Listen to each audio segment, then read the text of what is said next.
Сәлем баршаларыңызға. Бүгін мен сіздермен оңай жасалатын, балаларда, үлкендерде сүйіп жейтін нан қуырдақ жасау тәсілімен бөлісемін. Бізге керегі пияз, сәбіз, картошка және ет.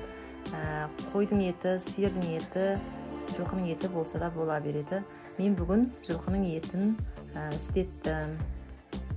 Біз ең алдымен етімізді турап аламыз, одан кейін сәбізімізді, пиязымызды, картошкамызды ұсақтап турап аламыз. Видеоны жалғастырмас бұрын лайк басып тіркеліп кетуді ұмытпаңыздар.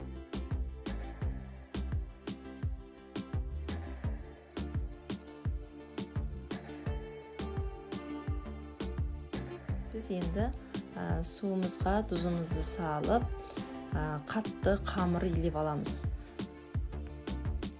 Біз илеген қамырымыз қатты болу керек. Қаншалықты қатты болса, соншалықты жақсы болып шығады. Қатты илеп алғаннан кейін біраз уақытқа тындырып қоямыз, 15-20 минутқа.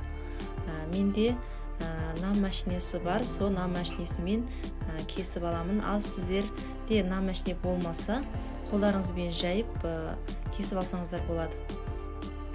Міне біздің нанымыз осындай әдемі болып тынды.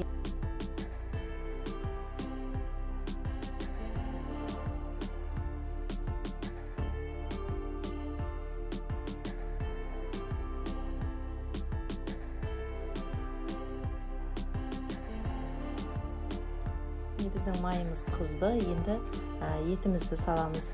Одан кейін пиязымызды, сәбізімізді, картошкамызды жақсылап қуырып алғаннан кейін дәмдендіргіштерін салсаңыздар болады.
Біз көкөністерімізді жақсылап қуырып алдық. Енді үстіне суымызды құямыз. Суымызды осы көкөністеріміздің бетімен бірдей етіп құямыз.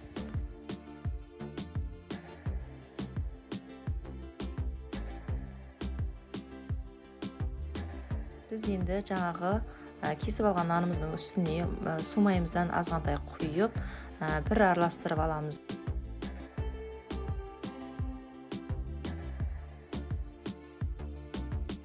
Біз майлап алған нанымызды енді қайнап тұрған көкөністеріміздің үстіне салып, баяу отта 30 минутқа пісіріп аламыз. Міне біздің нан қуырдағымыз осындай әдемі болып пісіп шықты.